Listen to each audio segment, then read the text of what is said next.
देशवासियों का स्वागत है, भारतवासियों का स्वागत है। दर्शकों, इस समय दिल्ली में सबसे प्रमुख कोई मुद्दा है तो हकीकत में हम बोले तो वो है सिख सभा। किसानों का आंदोलन को लेकर देश भर के मीडिया की, देश भर के लोगों की नजर इस समय जो है वो सिख बंधुओं के ऊपर है। और सबसे बड़ी वाली बात है कि इस समय दिल्ली में गुरुद्वारा चुनाव की पहल शुरू हो गई है। जगह जगह गुरुद्वारे चुनाव में लड़ने को इच्छुक प्रत्याशी अपने अपने प्रचार, अपने अपने कार्यविधि गतिविधियों में आगे बढ़े हुए हैं। आज हम आपको लेकर आए हैं दिल्ली के चंदन विहार क्षेत्र में। यहाँ पर इस समय हमारे सामने मौजूद है सिंह साहब, अवतार सिंह जी, अनूप सिंह जी क्षमा चाहते हैं, अनूप सिंह जी घुम्मन मौजूद हैं, जो यहाँ पे कई सालों से इस चंदन विहार एरिया के अंदर रहते आए हैं और सोशल वर्क भी करते आए हैं।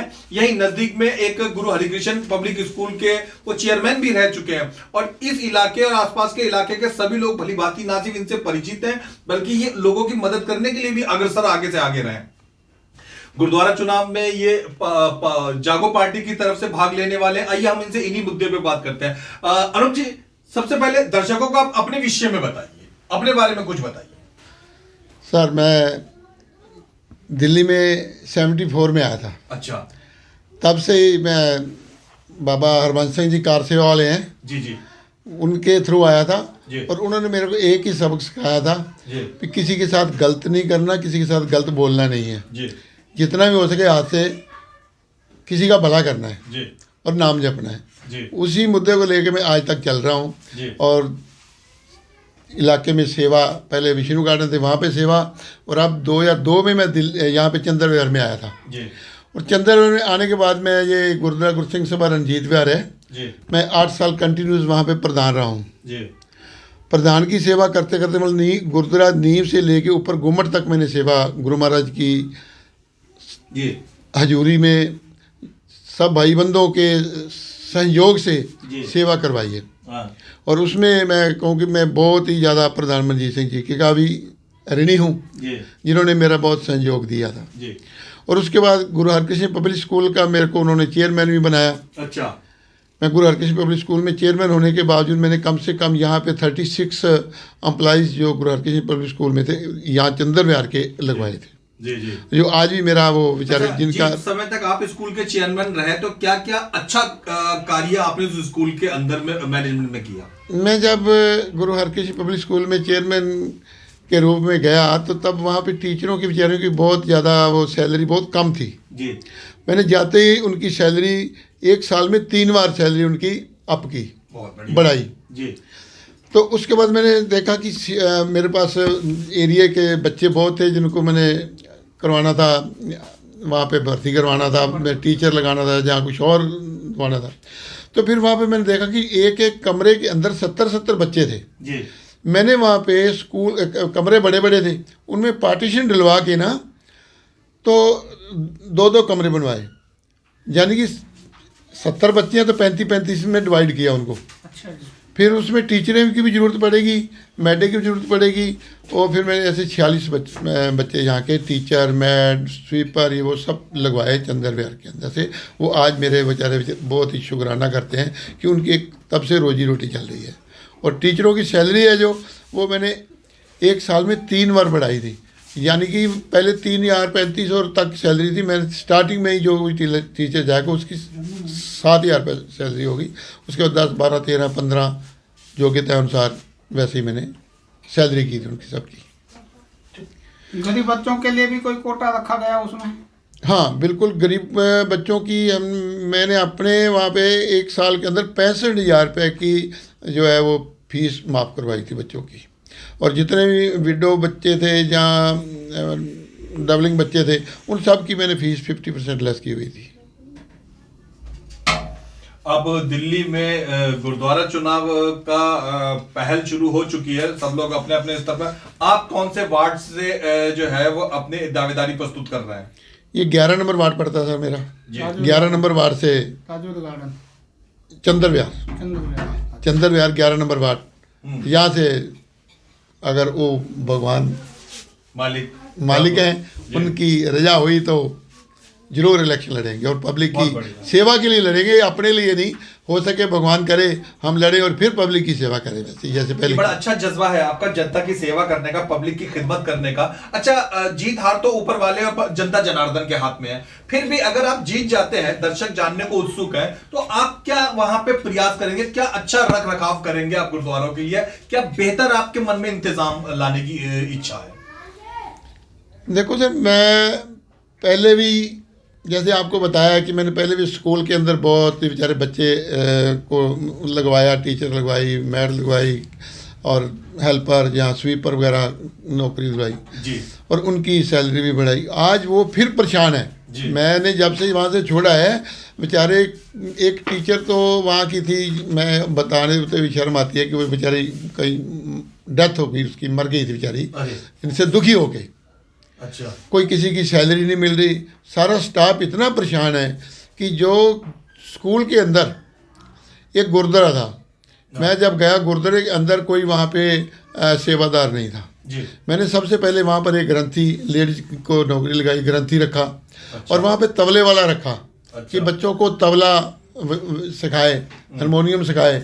और वो सब बड़े दुख से कहना पड़ा, इन सब की हमारे जो आज के डॉक्टर निशान सिंह मान वहाँ पे चेयरमैन है, उन्होंने सबकी छुट्टी कर दी जी। वहाँ पे। कहता कि किसी की ज़रूरत ही नहीं है। देग बनानी होती है ना संग्रांद की, तो जो वहाँ पे बेचारी सेवादार है वो उनसे हाथ जोड़ते हैं कि मेरे देग के लिए पैसे दे दो। स्कूल के अंदर अगर गुरुद्वारा हो तो वहाँ देग के लिए भी पैसे ना मिले तो मेरे ख्याल से वो बहुत गलत है। तो मैं इन सब कमियों को दूर करने के लिए और अपने एरिए को, चंदर विहार को स्वच्छ, और जो बेचारे परेशान हो रहे हैं कि हमारी फीस नहीं माफ़ करते या हमारे को स्कूल से निकाल रहे हैं, उन सब के लिए फिर एक बार जाके तो भगवान से अरदास करूँगा, हमारे सच्चे पातशाह मेरे को तंदुरुस्ती बख्श और सेवा अगर गुरु महाराज ने देनी है। और मुझे भी 101% उम्मीद है कि मैं इलेक्शन लड़ूंगा और 101% जीतूंगा। बहुत बढ़िया। क्योंकि मैंने काम किए हैं और पब्लिक मेरे साथ है। मैंने आज नहीं 21 साल से यहाँ पब्लिक की सेवा कर रहा हूँ।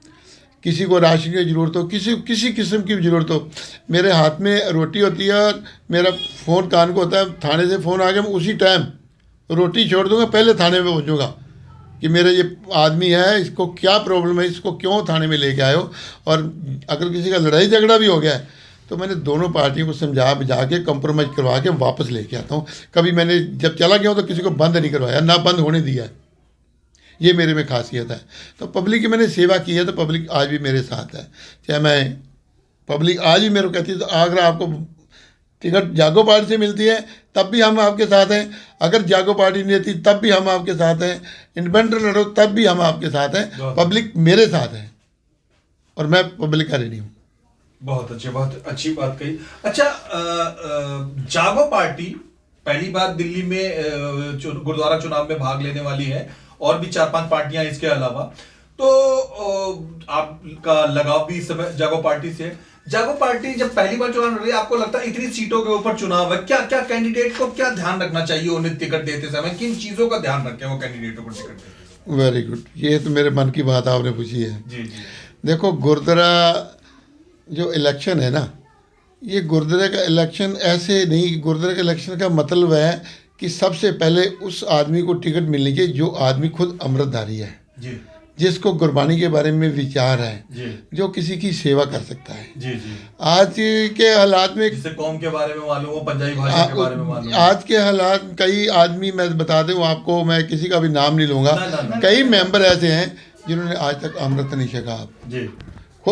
झूठे एफिडेविट बना के दे देंगे कि एक हमारे भी इसमें है, जब भी हम टिकट लेने जाएंगे, नॉमिनेशन भरेंगे ना, तो उसमें ये दिखाना पड़ता है कि आपने अमृत छका है या नहीं छका। अच्छा। उसमें एफिडेविट देना पड़ता है। ये सब झूठे एफिडेविट देते हैं कि हमने अमृत छका हुआ, मगर कई मेंबर हैं जिन्होंने आज तक अमृत नहीं छका हुआ। अब देखना सब जाके ना वहाँ से फतेहनगर जाएंगे या वहाँ रकाबगंज सब जाएंगे, श्री साहब ले आएंगे, डाल लेंगे, अमृत नहीं छकना। वो गुरु के साथ भी गलत है और पब्लिक के साथ भी गलत है। तो मैं यही भगवान से अरदास करूंगा और जो भी मेन हमारे वहाँ पे टिकट देने वाले प्रधान जी, उनसे भी बेनती करूंगा कि उस आदमी को टिकट दो जो इसके योग्य है। एक हमारे देश में वैसे भी है कि किसी चपड़ासी को रखना हो तो उसकी एजुकेशन देखते हैं, तो टिकट देनी हो तो उसको कुछ भी नहीं देखा जाता कि इसने अमृत छका है या इसको गुरबानी के बारे में नॉलेज है या ये प्रचार करता है या ये किसी की धर्म सेवा करता है या नहीं करता। ये तो ये देखते हैं कि कौन आदमी अच्छा है और कौन आदमी पैसे देगा, पार्टी को फंड देगा, जो पार्टी को फंड देगा उसको टिकट दी जाती है। तो ऐसे में फिर ऐसे ही काम होते हैं जैसे हो रहे हैं आजकल देख लो क्या हो रहा है। कहीं कहते हैं कि स्कूल के अंदर जी टीचरों के लिए हमारे पास पैसे नहीं है, कहाँ जाते हैं पैसे। मैं खुद चेयरमैन रहा हूँ गुरु हरकृष्ण पब्लिक स्कूल में, मैंने आपको बताया मैं 2 साल चेयरमैन हूँ। जब मैं स्टार्टिंग में गया था वहाँ पे सिर्फ 55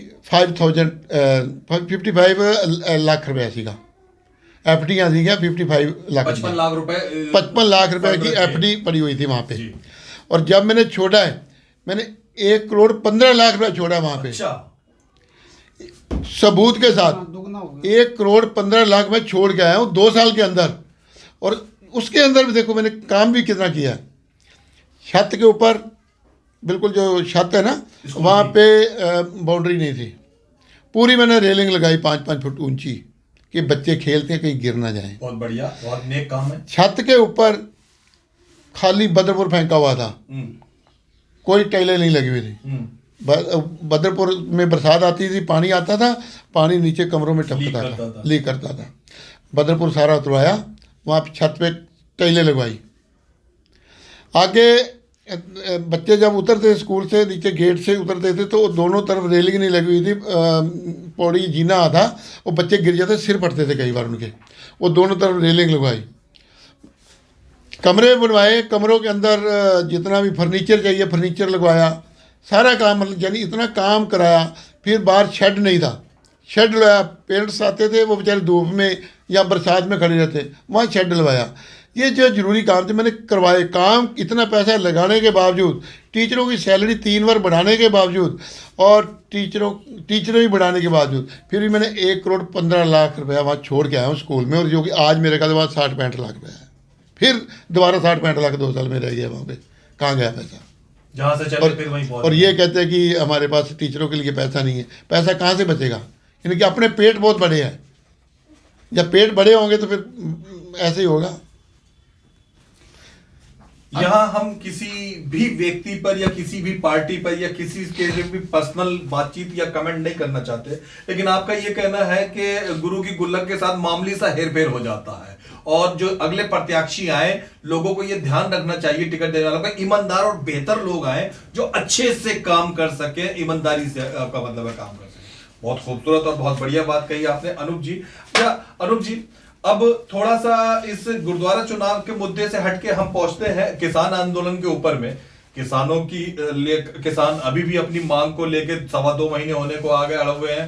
100 किसान इसी बीच में, मुझे बहुत दुख है, स्वर्गवासी भी हो गए इसी आंदोलन के में। तो इस आंदोलन को आप किस नजरिए से देखते हैं? देखिए सर, ये आंदोलन जो है ना, ये किसी का नहीं, ये हमारा अपना आंदोलन है जी। मैं भी एक किसान का बेटा हूँ जी। मेरी भी डिस्ट्रिक्ट कुरुक्षेत्र पेवा में फार्म हाउस है, वहाँ पे मेरी ज़मीन है, खेती गिरची है, 26-27 किले हमारी ज़मीन है वहाँ पे। मेरे बड़े भाई छोटे भाई वहाँ खेती करते हैं।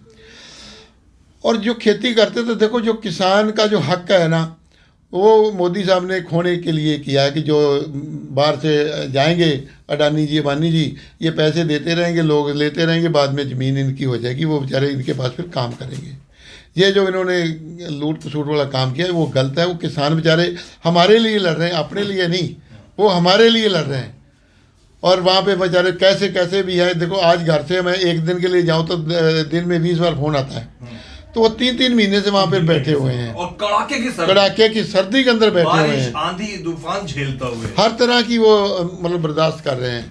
मगर फिर भी मैं चलो दिल्ली वासियों का भी हार्दिक धन्यवाद करता हूँ जो वहाँ पे लंगर वगैरह हर चीज़ की फैसिलिटी वहाँ पे पहुँचाते हैं। पंजाब से हरियाणा से भी लोग आए हैं, वहाँ से भी आ रहे हैं, उनके लिए सब कुछ।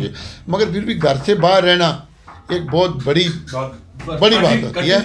और मगर वो जो काले कानून है, ये मैं तो कहूँगा मोदी साहब को कि हाथ जोड़ के मेरी बेनती है कि मैं भी देखो एक किसान हूँ, तो किसान के पल्ले कुछ नहीं पड़ता कि ये तू जो कर रहा है ये गलत कर रहा है, ये अपने काले कानून वापस ले।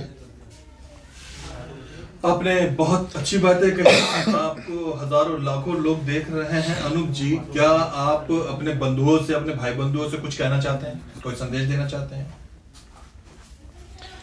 मैं भाई बंधुओं को यही कहूँगा कि देखो, आदमी काम करता है तो उसका दसवंत निकाल के कहीं ना कहीं गुरुद्वारे में, या जैसे ये लोग बैठे हुए हैं, अपना लंगर बना के वहाँ पे जरूर पहुँचाएं। बहुत दर्शक